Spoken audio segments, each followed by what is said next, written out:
You're listening to the 49 Carats Podcast, a 49ers Goldmine production with Stephanie Sanchez.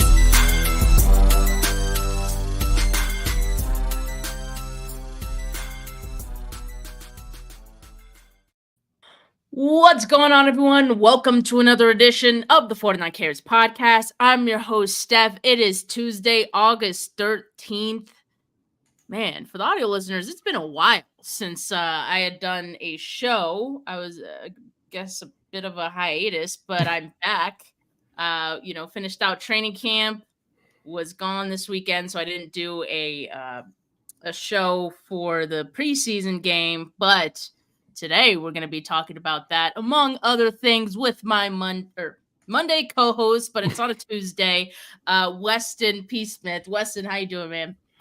I'm great. I hope, Steph, that we're solely talking about this game and not all the other distractions that we've been covering. I'm sure it's going to come up. I'm being optimistic, but I'm great. This is always a highlight of the day, spending time with you, talking about our Niners. Let's do it. Yeah, and we are going to be doing our first 49K Player of the Week of the 2024 season. It's the preseason, so it's not as exciting as the regular season quite yet, but it's always nice to have a first of the season. So that will be happening later in today's show. But of course, I'm so sorry, Weston. I'm so sorry to everyone else as well. But we have to start the show with another Brandon Ayuk update, because that is what we have, seems every time that we do a show, Weston. And the latest with Brandon Ayuk is kind of something we already knew. So this morning, Ian Rappaport put out this tweet. Update on Brandon Ayuk. The Steelers and 49ers have a deal on a potential trade, and Pitt is in a good place on an Ayuk contract, sources say. If SF gives the final sign-off, it's done. SF has an offer out to Ayuk on a long-term deal for him to stay. He hasn't accepted. So that was the first thing I saw today about this. And then, Josina Anderson did add a little bit to this report as well, saying, quote, adding what I'm hearing, my understanding is the Steelers believe an agreement is currently completely on their end. And by there, I'm assuming she's referring to the 49ers end, and has been for an unspecified period now to trade for Brandon Ayuk, but that the organization is still waiting for final approvals from the 49ers, per source. Additionally, when I asked about the reason for the ongoing delay in officially consummating the deal, I gathered from the rhetorical questions and response that there's lingering curiosity on whether San Francisco is still reviewing its options and leverage. Again, I'm told it's a waiting game. Wow, what didn't you know? It's a waiting game. We've only been waiting for several months now. So at this point, these reports feel very repetitive. They feel very pointless until something actually gets done. Weston, how hopeful are you at this point that something is going to get done here soon? I am more hopeful than I was about a week and a half ago. I feel like there's so many sides to this equation that you have to consider. I think in this instance, and I'm going to go out on my own conspiracy theory here, because why not? Everybody else is, so I might as well jump on with limited information. I think this most recent update of the specific wording of the 49ers have agreed to basically what amounts to the return if they were to trade Brandon Ayuk. That used to be the hang up, right? Or for all we knew was that 49ers haven't agreed on what Pittsburgh would send back in return. So I feel like this is actually I don't find it to be true. I don't believe the 49ers have agreed to anything in terms of return from the Pittsburgh Steelers. I think this is the organization that doesn't leaking information to say that it's there, to put more pressure on Ayuk's camp to say, hey, we're ready. Are you ready? Like, I think they're playing a very dangerous game of chicken, because how do you back out of that without saying like, oh, well, I'm making this up, people. But if George Pickens, he won't be. If he was part of that package and then the 49ers all of a sudden were like, yeah, they said he was, now he wasn't, so we didn't agree to what they have in return. I just feel like I just think this is chicken. And the other thing that I think about is the deeper we get into this off or into preseason football, why does it benefit the Pittsburgh Steelers to trade any assets, even if it's one and it's a garbage asset, to trade a single asset to bring in a wide receiver that you're going to have to pay top dollar to in terms of the market when there's uncertainty around your quarterback? You have this person has not been in your building, has literally no practice reps under their belt in terms of like the actual preseason. Like that's a really hefty investment. Does it even still make sense the longer that this drags on? So back to your question, do I have confidence? I think yes, because I just think this is a waiting game, and the longer the wait, I think it actually does benefit the 49ers in the sense that Brandon Ayuk will be here for the year. Now, whatever drama that creates, whether it's on fifth year or a low ball contract, except that I have no idea. But I think the longer it goes, advantage 49ers in terms of keeping your player. That's my thought. Yeah, and it just feels like with this dragging on for as long as it has, it's just a matter of time. And sorry, Weston. Weston's family is asleep right now while he's doing this. He's trying so hard not to laugh out loud. But yeah, that GIF is definitely appropriate for what we're dealing with right now, which is pretty much the waiting game. And at this point, I'm really just ready for it to be over. I think we all are. I think it's gotten to the point we don't even care what happens anymore. It's just like, just have something happen, right? And I think both sides are playing hardball. I think you have to give it up to Brandon Ayuk for staying true to the process or trusting the process from his standpoint and trying to squeeze as much leverage as he can. Like we talked about it all off season, right? He doesn't have any leverage here. 49ers have all the leverage. Well, he's been able to create some. And I think that's part of the reason why it's gone on as long as it has. It's part of the reason the 49ers are even talking to other teams about a possible trade. And in those discussions, I think Brandon Ayuk has got a clear market for himself that he could say, hey, this is what other teams are willing to pay me. That's what I want from you guys. I don't actually want to be traded. I want you guys to pay me this. Yep. And I don't think that's too crazy of an ask, honestly. So hopefully the 49ers could actually work something out with Ayuk.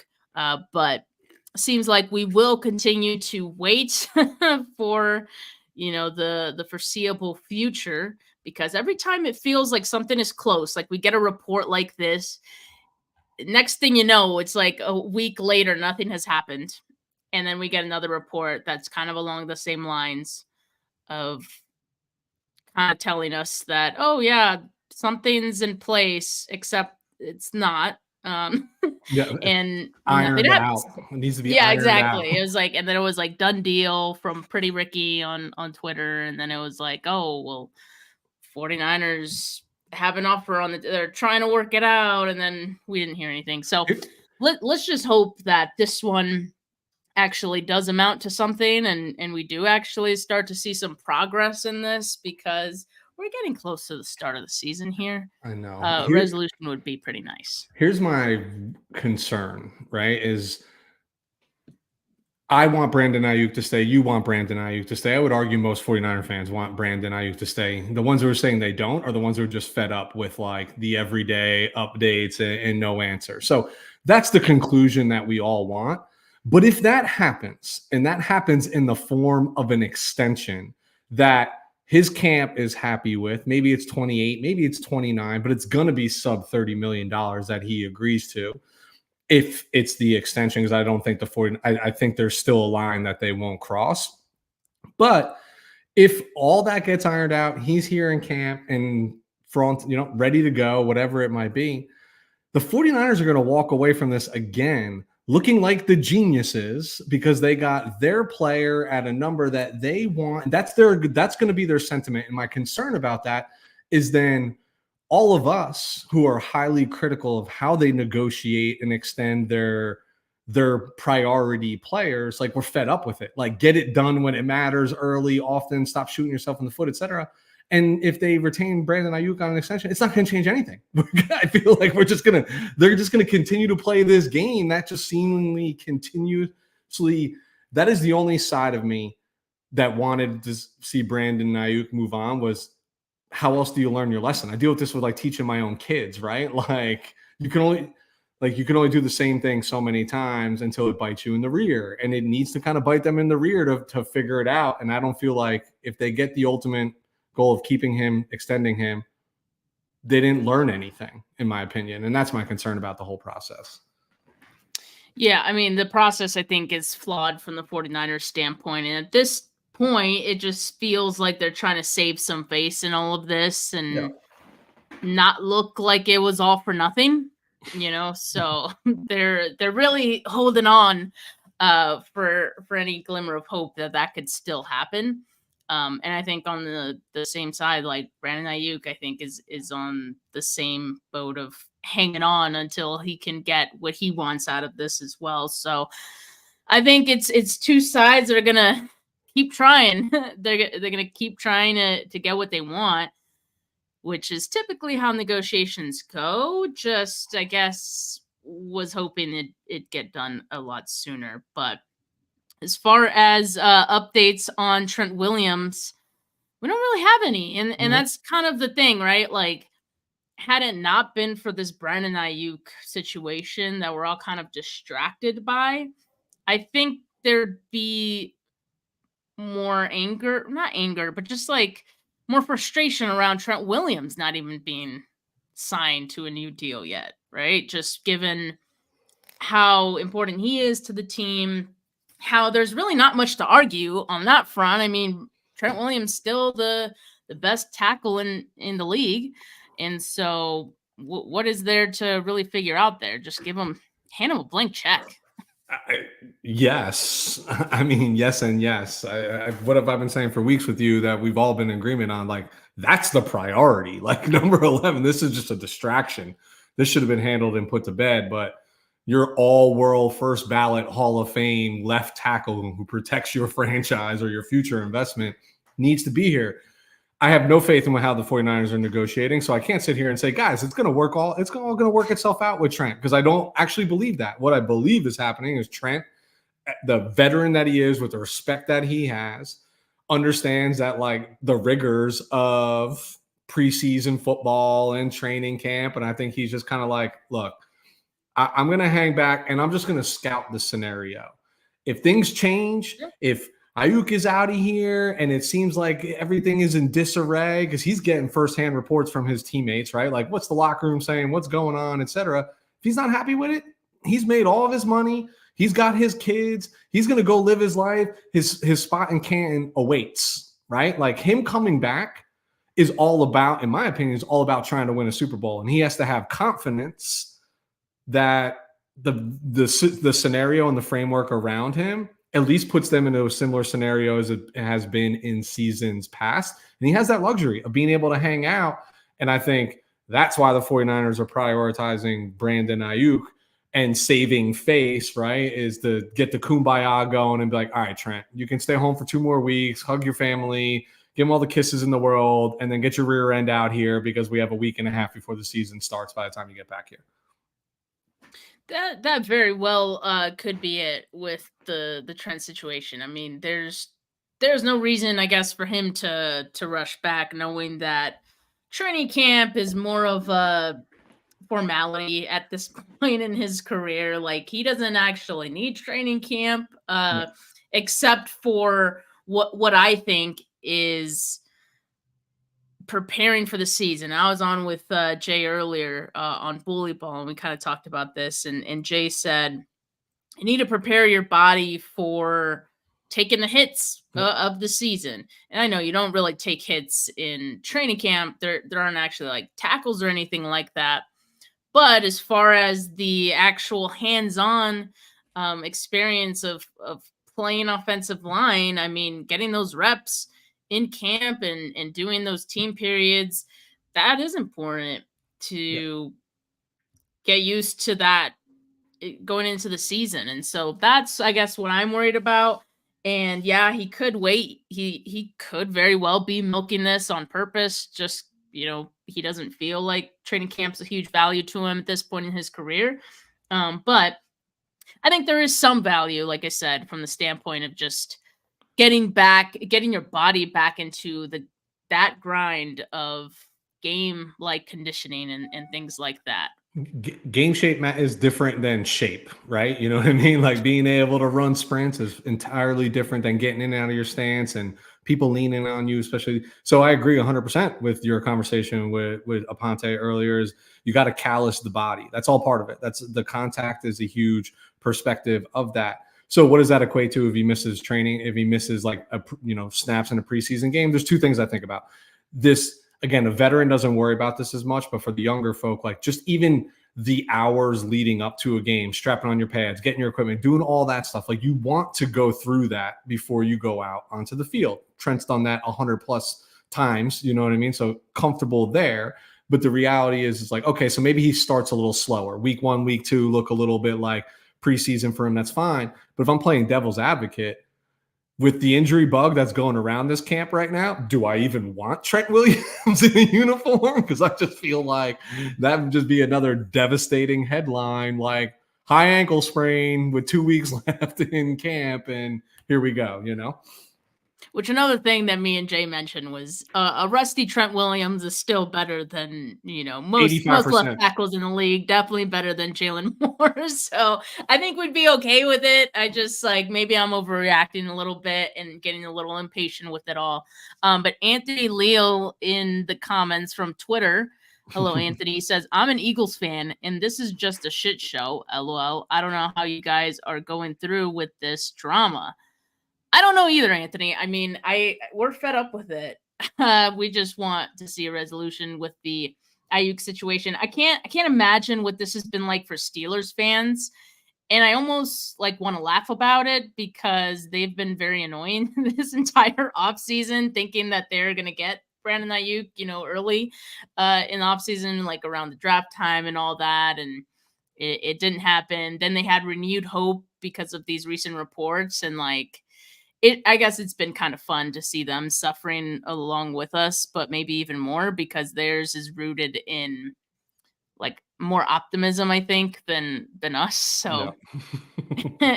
I guess if we want to be, kind of optimistic. But speaking of optimism, to finish off the topic about Trent Williams, Kyle Shanahan did say a couple days ago he was hopeful about reaching a potential agreement with Trent. He said, I feel good about that. I feel optimistic about it. So we'll just leave it at that. I'll trust Kyle Shanahan on this one, that they'll get something done. It should be a no-brainer, just how they got the Christian McCaffrey deal done as well. But yeah, those are just some of the impending things that, we're just kind of waiting on this offseason. And Weston, you mentioned, just some of the injury bugs, right? The injury bug that's going around the 49ers right now. Quite a few to track at the moment. We did get some updates from Kyle Shanahan on some of these recently. I'll start with the good news. Do you want the good news first? Yeah, because I don't even know what the good news is, so enlighten me. Well, Talanoa seems to be nearing a return to the team or practice. And so as he continues to rehab, Kyle Shanahan did say he's set to visit with the doctor on Thursday. And if that visit goes well, the doctor could give him a green light to practice with the team soon. So that would be good. That's really the only good news. I guess the second piece of good news would be that Christian McCaffrey with this calf injury that kept him out of the first preseason game, although he probably wouldn't have played in that one anyway. Kyle Shanahan did say if it was a regular season game, he would have been fine to go. So there we go. 49ers just being cautious with McCaffrey as we figured. So don't have to worry too much about that one. Now, are you guys ready for some of the bad news? I mean, yeah. Why not, right? Why not? When it rains, it pours. Let's go. All right. So, Kalia Davis, who has, he's dealt with some things since he got drafted by the 49ers. Of course, when he got drafted, he was recovering from an ACL injury. The 49ers took that risk injury, I think, took longer to heal than maybe the 49ers were expecting. He pretty much redshirted his rookie season, and now he has something going on with his knee. And again, this is a bummer because like he actually had a pretty strong preseason game against the Titans, I thought. And now he's going to miss half the year. He's going to need surgery on his knee. So that's unfortunate for him and for the 49ers, defensive tackle depth. And I was looking forward to seeing Davis. So that one stings just a little bit. Ambry Thomas, he suffered a broken forearm against the Titans. So, I mean, look, I'm not gonna, say what I wanted or what I probably normally would have said if he was healthy, but I think we kind of know what that kind of implies for Ambry Thomas. I'll just say that.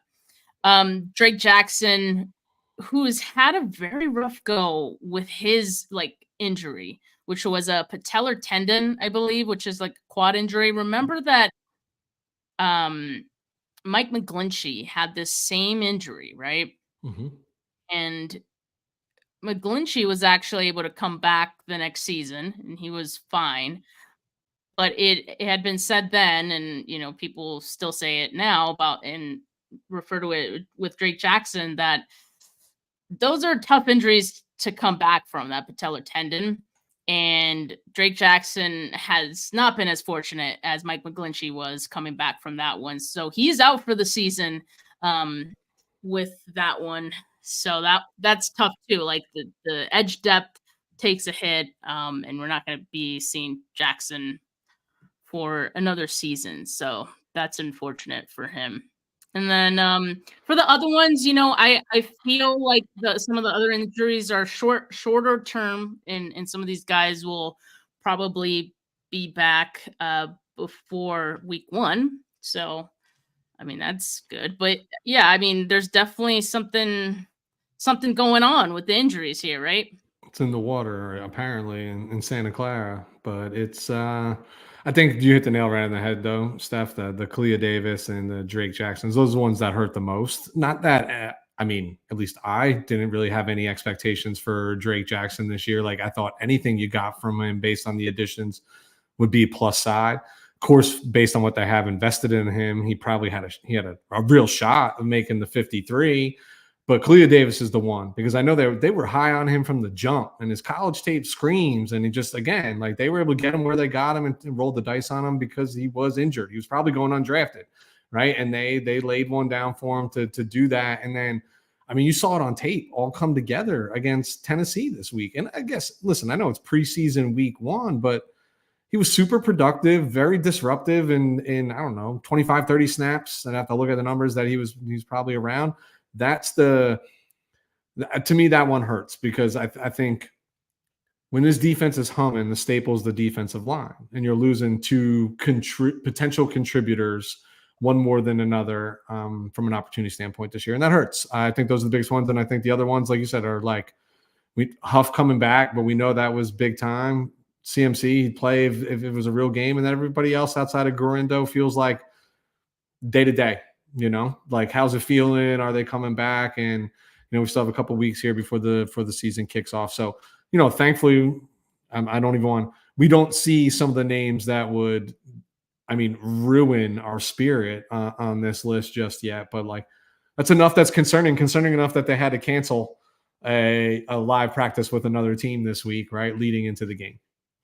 Yeah, exactly. And yeah, I was gonna mention that. That's I totally get it. I mean, and it sucks because having those scrimmages and having those joint practices really does, I think, get the juices flowing for these players, and finally, being able to, play another team for a couple days, and just cut your teeth against someone else. But yeah, I think I'm okay with Kyle Shanahan's decision to do that, because I think the risk outweighed the reward on that one. And let's just bubble wrap everyone. That's what I'm saying. And look, I know, so Niner Fanatic, shout out Peter here. He says new strength and conditioning staff. Well, the 49ers had some good luck I think, with the injuries last year.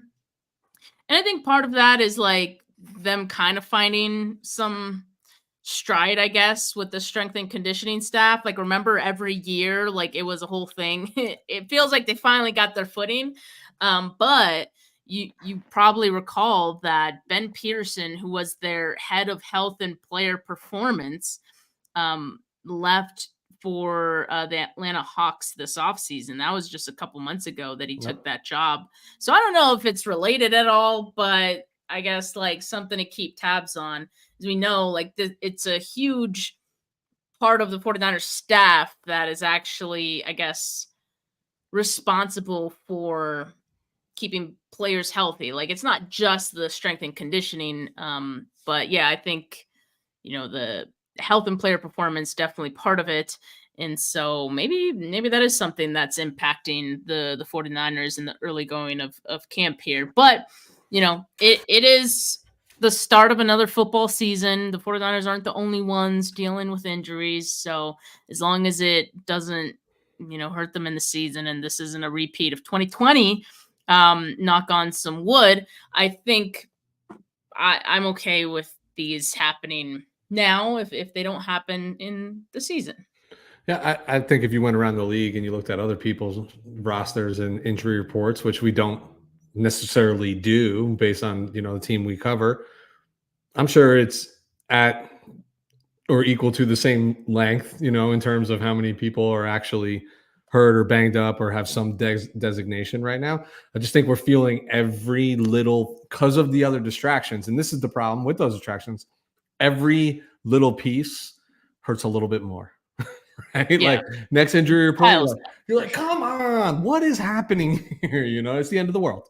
Right. But I just hope we don't see 2020 all over again when all these injuries happened in season and we could barely field the roster and still we're in the playoff hunt. That's the wild part. Yeah. That's the wild part.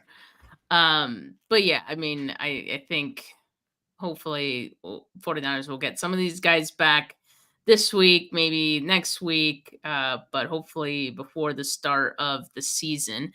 Now, like I said, we're going to be reviewing the first preseason game, 49ers Titans here, and we're just going to, like we do with 49K Player of the Week, give our nominees. So me and Weston going to name a couple players that we think should be nominated for 49K Player of the Week, and then you guys will be able to vote on which one you guys think, and I'll let you know when we're gonna start the voting. But for now, Weston, I'll let you start it off. Like, I knew you were gonna do this to me. On the first one of the year, I knew you were gonna do this to me, and I always like it just flowed better.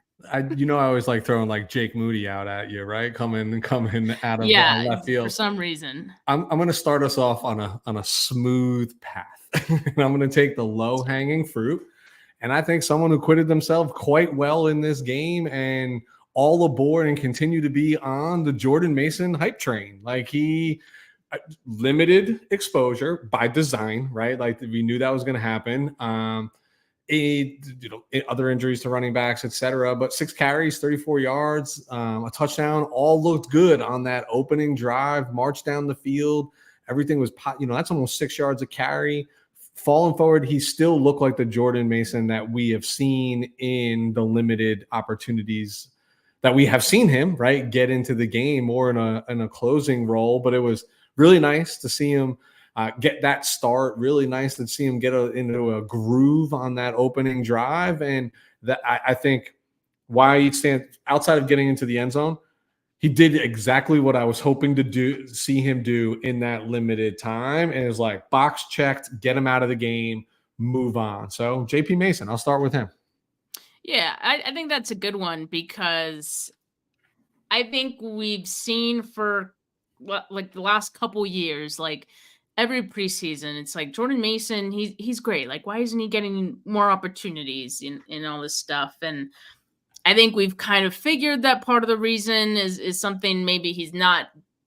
It's something outside of the running, because obviously, like he's like a train out there. So it was pass protection and probably just pass protection, if I had to guess, was kind of the thing that keeping him from getting those opportunities over someone like Elijah Mitchell would say. Yeah. So, I mean, I do think he did himself some favors in this game. I do still think like pass protection could continue to improve with him, but with the injury bug always hovering around Elijah Mitchell, like, could this finally be the year that Jordan Mason supplants him? He definitely has put himself in position to do that. But like I said, he's just going to have to be more consistent with the pass protection. But this is a great nomination. I love to see the growth from Jordan Mason. I think another thing is like every time, like every preseason, he looks great, but it's usually towards the end of games, like in the second half, and you could say to yourself, well, I mean, obviously he's playing backups, like he's going to look good. Well, the Titans played some of their starters on Saturday, and, Jordan Mason still put that out there. So I think that tells you that it's more than just him playing against, bottom of the barrel guys. I think he's proved that, he can go up against starters and continue to be efficient as a rusher. So yeah, that's a good one. That one actually surprised me, Weston. That's not the one I was thinking that you were going to say. Okay. But I definitely like that one. KJ definitely agrees with you here with the Jordan Mason one. I'm going to say Dominic Pooney. And this one to me is like an obvious one because I had seen him in camp, and I think what I had seen from him is exactly what we saw in the game. He just looks the part. He looks like a starter. He does. I see no reason why he should not be the starter week 1 at right guard, even if Spencer Burford is healthy. Because exactly what you saw in those 25 snaps that he played, he had 14 pass blocking snaps, didn't allow any pressures in those, and he looked good. He held his own. It's exactly what we saw throughout camp. And so I think that was very encouraging to see from him in, the first preseason game where he's playing against another team, right? Yeah. So I think the 49ers are eager to see more, and, they'll probably get maybe around the same amount of snaps come the next preseason game. And I would expect them to have the same type of performance, to be quite honest with you. Yeah, I see no reason why Dominic Pooney gives back this position, right? I think he's the starting right guard, go forward. I agree with you. When you just look at him, physically speaking, right? Like he just looks like it's all there. Now I know you could go do some digging and find some people who would disagree in terms of like PFF, who would say that his run block grade was considerably lower than his pass blocking grade.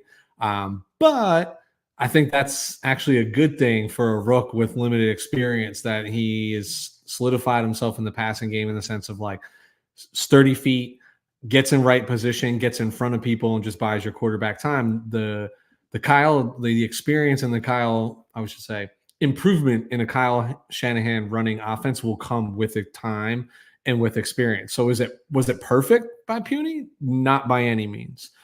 He is clearly, not even just by grades, a better pass blocker than he is run blocker, but that will come with time, technique, Chris Forrester coaching. Like he's one of the best in the absolute business. Ultimately, the eyeball test told me, God, he had a really, really good game, and I think a really, really start to his professional career, considering it's literally his first NFL experience. And the game will slow down. You know what I mean? With reps, it'll slow down. He will gain confidence. So if it looks this good this early from a mid-round draft pick, that boosts my confidence in the player. And I don't think he gives this job back. Yep, I think so. Yeah, and as Technic Sheik points out, like the Titans defense, they were getting aggressive out there. Sure. I want to say the very first offensive snap from the 49ers, they blitzed. Yep. Like, and so they blitzed a couple of times. And I thought the offensive line, was pretty good. Oh, hey, here we go. What do you think about this one, Weston? Because hey, Jay, I don't know. Weston was talking about Jake Moody again. No. I said I normally throw curveballs like a Jake Moody, and I have You've multiple done it times several on this times. show Yes, nominated you Mitch have nominated. Wishnowsky and Jake Yes, you Moody as have. Player of the Week. But I will not, under zero circumstances, Mr. Aponte, nominate Harvin in any capacity. Kickers, they're not people. You know that better than anybody, buddy. You know that better than anybody. Oh man. Hey, I mean, he wasn't too bad, but yeah, I thought about it. I was like, no, No. But you can't nominate him. I think it was Charles Davis was announcing the game, and I think he hit it the nail right on the head. Like, I'm on the East Coast, right? So if it's not the Niners game or the Cowboys game, like we get a lot of Steeler games, believe it or not. So I've watched Harvin punt a ton of times. When he gets a hold of it, it's as pretty as any punt you'll see in the NFL. It's as long as any punt you'll see in the NFL. It's just Yeah, it's got crazy consistency. hang time too. It's just consistent. Yeah. He'll smack two of them down the field, and then he'll shank one for like 12 yards. You know what I mean? Like in the most inopportune moments and times, it never fails. But I digress. We've already given kickers too much time on the first 49K Player of the Week of 2024 season. All right, so I gave my second nomination. Who do you got for your next one here? All right. I could talk more about people on the offensive line. I won't, but I'll talk about one more offensive player, and I'm going to talk about Josh Dobbs. I'm going Josh Dobbs, Nice. and listen, it wasn't super flashy. It was relatively efficient. It could certainly, by all accounts, be better. But I think about the significance of this playing time right now. Like we all know who QB1 is right now, and I thought Brandon Allen actually looks decent out there. To me, he looks significantly more comfortable with the playbook. And he's a gritty player. But I always say this, a football team is only as good as their backup quarterback. Like that's it, right? When all goes wrong, and that's who you got to turn to. If you ever find yourself in a scenario, and the 49ers have found ourselves in this scenario before, where you have to play the number two and the backup, things get a little erratic and a little chaotic.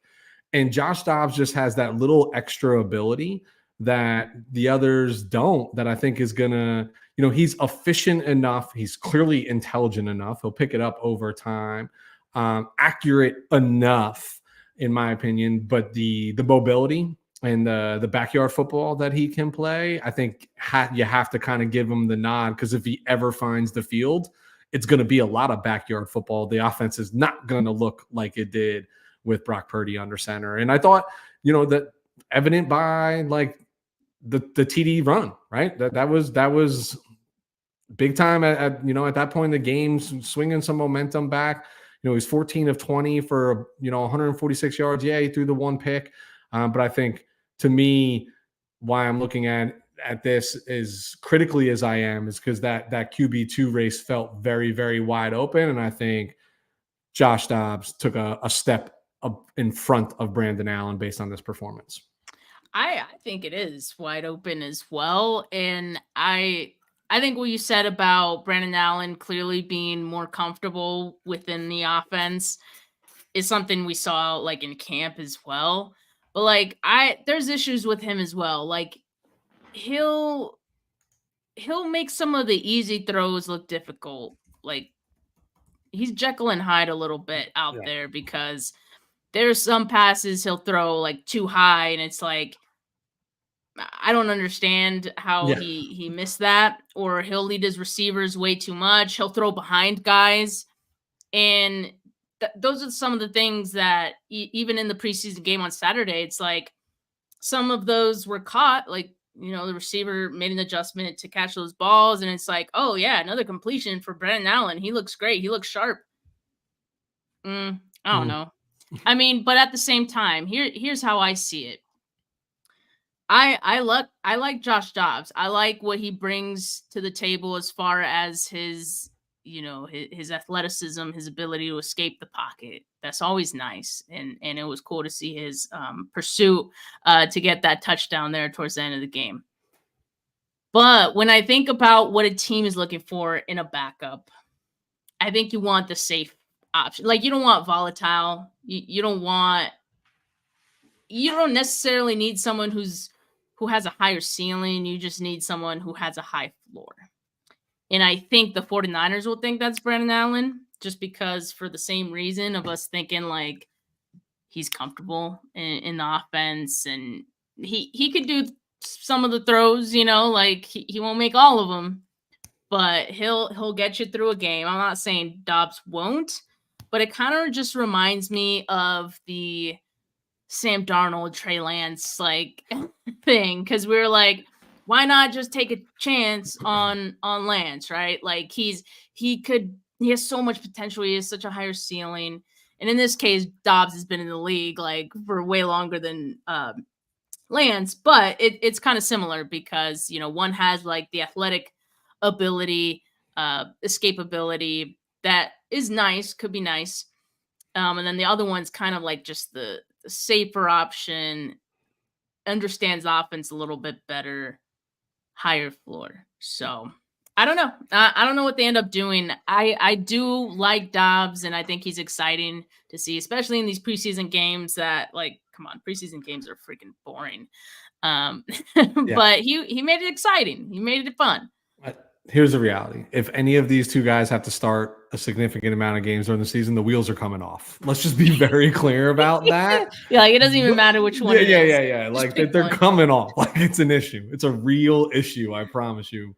We were lucky when we were having those injuries, right? Because it turns out the better of the three was the last to get his opportunity. So worked out well for us. But let's just hope that doesn't happen. Yep. Who you got more?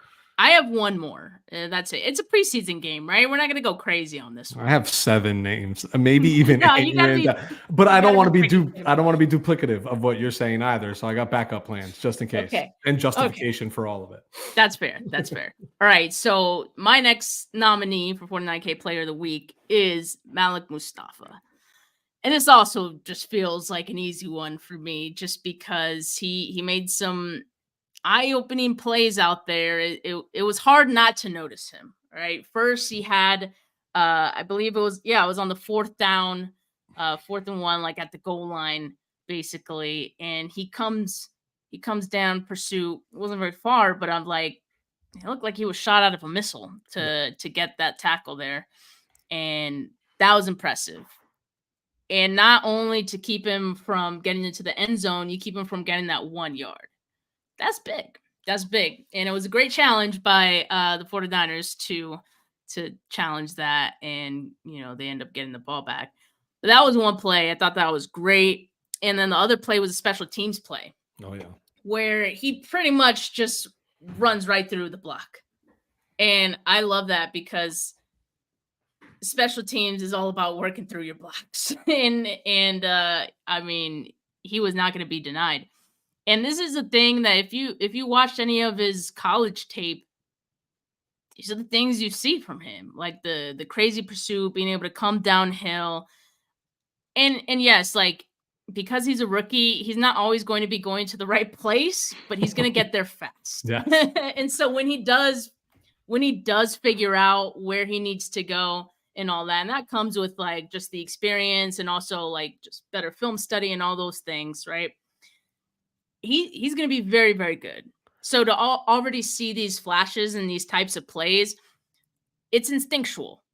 Yes. What he's doing. And that's exactly what you want. You want it to be instinctual, and then you can kind of fine tune, the other things. And he's going to be good. And the good thing is like the 49ers don't need to rely on him right away, but it's good to know that in the background, he's going to be growing and improving. He's going to have Jair Brown and Hufanga as, mentors this season. So I think that's going to be great for him. I thought it was a great first showing of Mustafa in that game.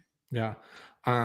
Yes, and yes to everything you just said. Those 2 plays certainly jump off the tape. Like, listen, it wasn't all pretty for him.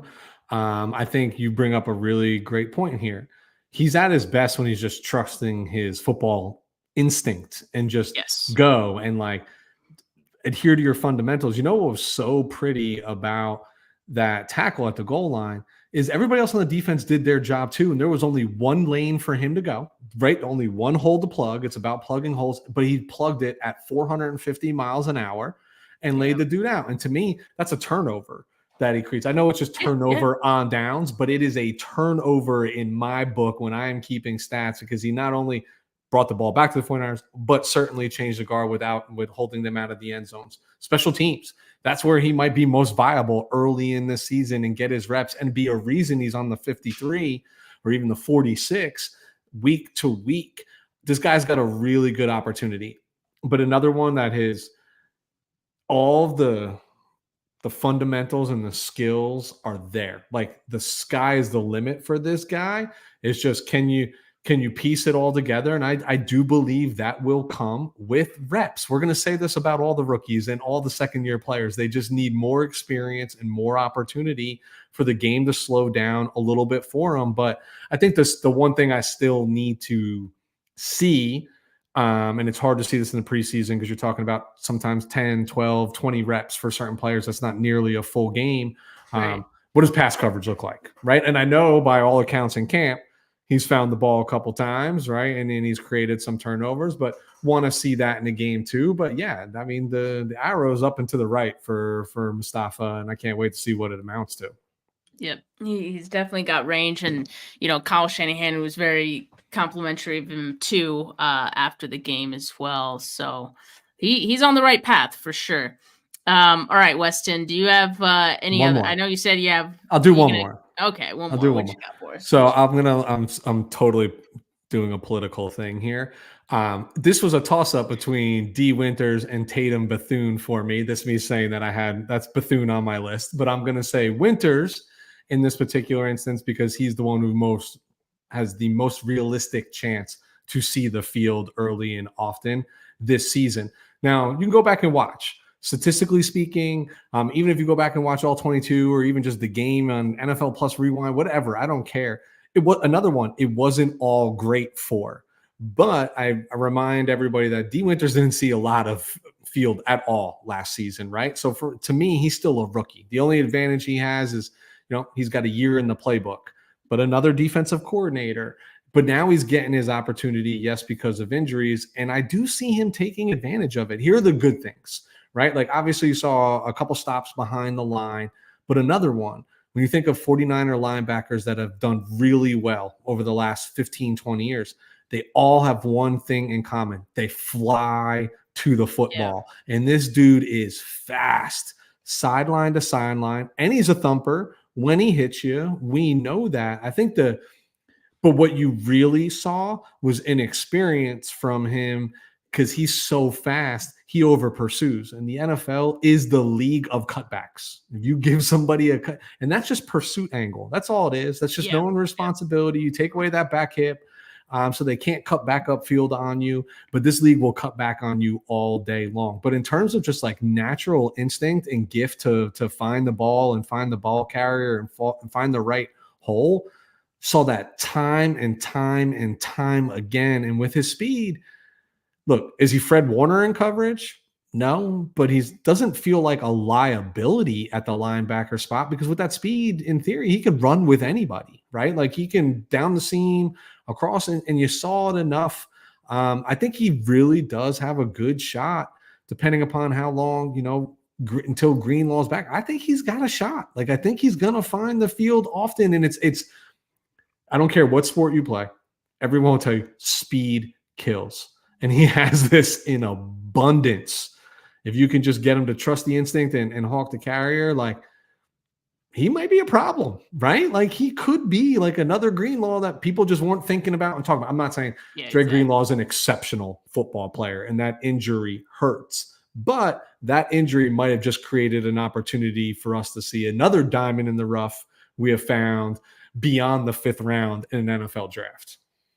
Yeah, and actually, I mean, you might not be too far off about, mentioning him in the likes of Greenlaw because, other people seem to think he's got some Greenlaw to him as well.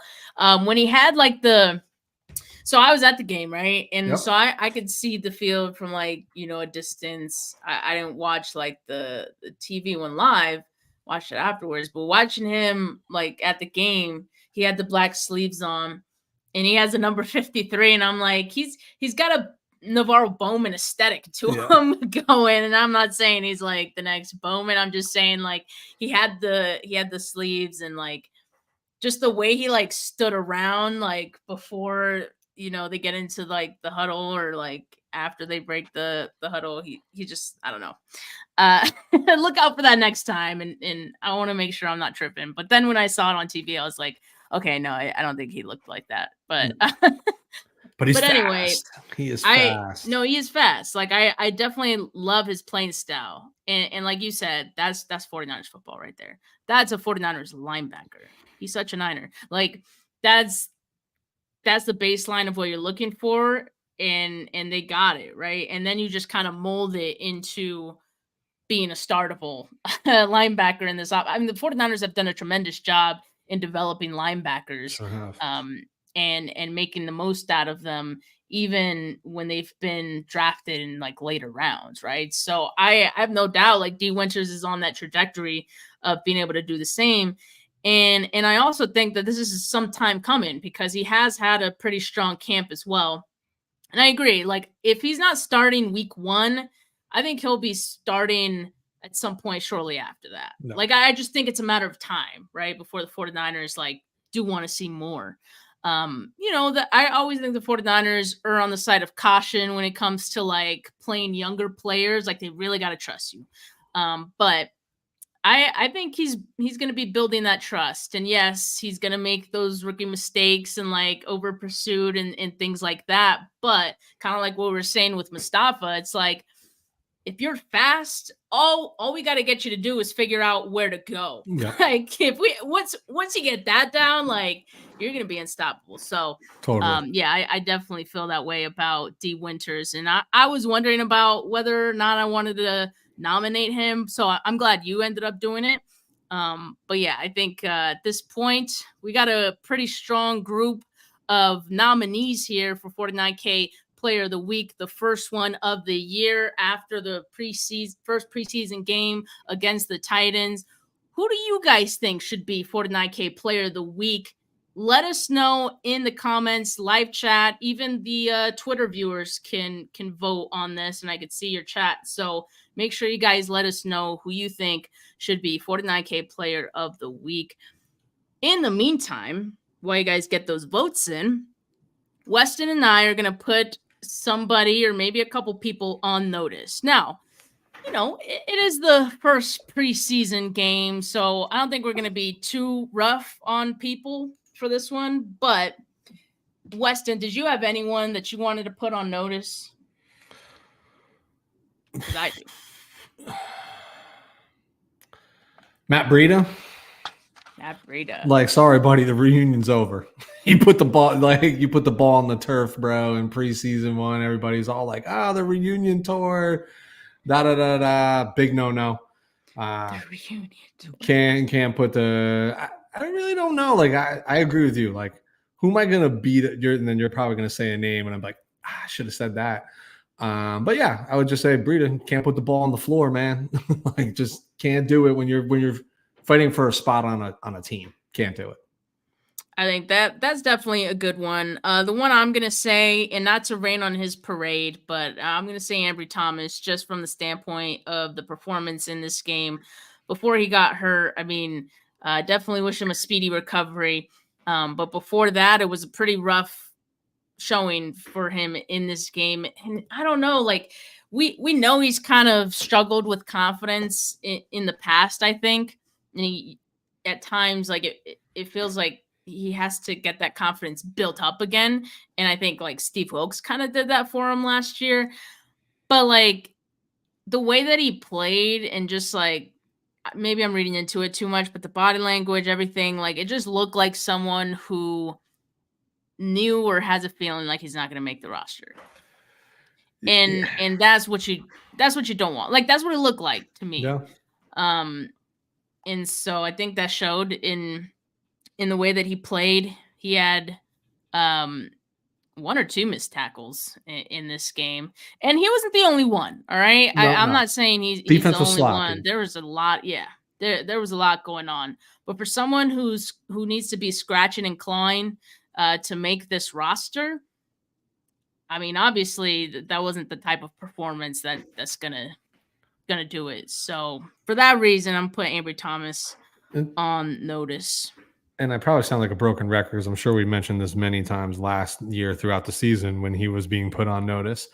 Is that like I just can't help but get the tail end of the 2021 season out of my brain where he played really well, like really well, like out of his skull, like in big games, especially in the playoffs. And definitely remember that week 17 win or go home against the Rams in LA. And it's just a shame that it's come to this, and a shame that, he's going to see his final snap with the Niners end on an injury. That's tough. You feel bad for him, but yeah, it's been a long time coming. I think he'd tell you he hasn't put together his best football in the last couple of years. Yep. All right. So we put some guys on notice. Now, Weston, if you had a vote for any of these players for 49K player of the week this time, who you giving it to?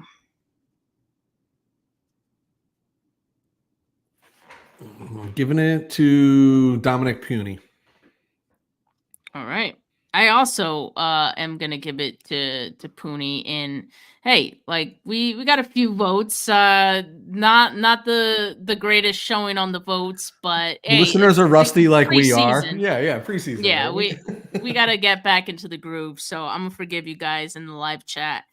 But Pooney got the most votes, so I'd say he's our 49K player of the week for the first preseason game of. And I think it's definitely deserved. We're definitely wanting to see more of him. And we got this question before we head on out of here. We got this question from Leon Sank. What a great reference. Yeah. He says, off topic, but speaking of former players, do we bring Ridgeway back to fill the Kalia spot? He's available, knows the system, and is solid depth for now. He's talking about Hassan Ridgeway. Yep. And so I don't think that's not a bad idea. I mean, he's 29, so he's definitely not over the the hill for NFL playing. So that it could be an option.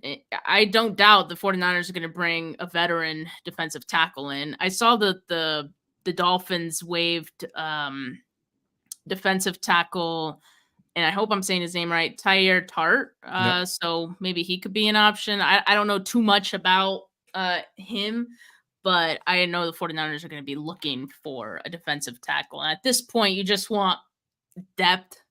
So I think that wouldn't be a bad idea. What do you think? I don't think it'd be a bad idea at all. I don't know if they need to do it right now. I don't think Hassan Ridgeway is going to be on a roster even come week 1. So I think that's somebody you can tap like throughout the season, and he'll be ready. But I love the thought from Leon Sandcastle here, because I think to fill Kalia Davis's role, if you're bringing a veteran, you want to find somebody with a similar stature. I thought what was so great about Kalia Davis is he kind of represented something that we haven't seen since like DJ Jones, just that big body who can plug up the middle and be effective first and foremost in the run game before you need interior pressure from somebody, but people who are able to create pressure. Ridgeway's that way. He's stout, he's big body. Tart the same, right? These are anchors in on that front. So it might not be one of those two names, but I would say that it's 100% there'll be veterans being worked out, and I wouldn't be surprised if they are of similar inkling of like just size, build, and skill set. Well, we actually got some breaking news right now, and it's not Brandon Ayuk related, but literally about what we were just talking about. There you go. The 49ers literally just signed a defensive tackle, according to Chase Daniel. He is formerly of the Chargers, Nick Williams, to a 1-year deal. Entering year 12, Williams provides some key depth for the 49ers, coming off a year with 2 forced fumbles and 1 sack. And I mean, he would know that Brandon Staley system, right? So you would think he's going to be a shoo-in. 6'4", 310. Somebody in a similar build, maybe not as heavy as like Davis might have been or Jones might have been, but this is all about, I mean, right now it's, hey, we got to field a roster for 2 more games, right? We have to put some people out there, but at the end of the day, we need somebody who's just stout against the run. There's just, I don't know how else to explain it. Like, this team was poor against the run than the back half of last year. And candidly, they were more poor in stopping outside run, outside the tackles than they were up the middle, but just all around. Like, it wasn't, we were lucky we were putting up 30 points a game, because if we were putting up 20, we were losing football games. Yep, that's for sure. Well, me and Weston went off here for about an hour. Wow, like time flies when you're having a good time. There we go. But thank you all that tuned in with us and joined the entire show. Appreciate you guys. Make sure you like this video. Make sure you subscribe to the channel if you haven't yet. Not just my channel, but Weston's as well. Island 49 on YouTube. And audio listeners, make sure to leave a rating, leave a review. Always appreciate that. And yeah, I think those are the parting words. Going to be having another show tomorrow with Desi, so make sure you guys tune into that. But for now, have a good rest of your Tuesday night, folks. Peace.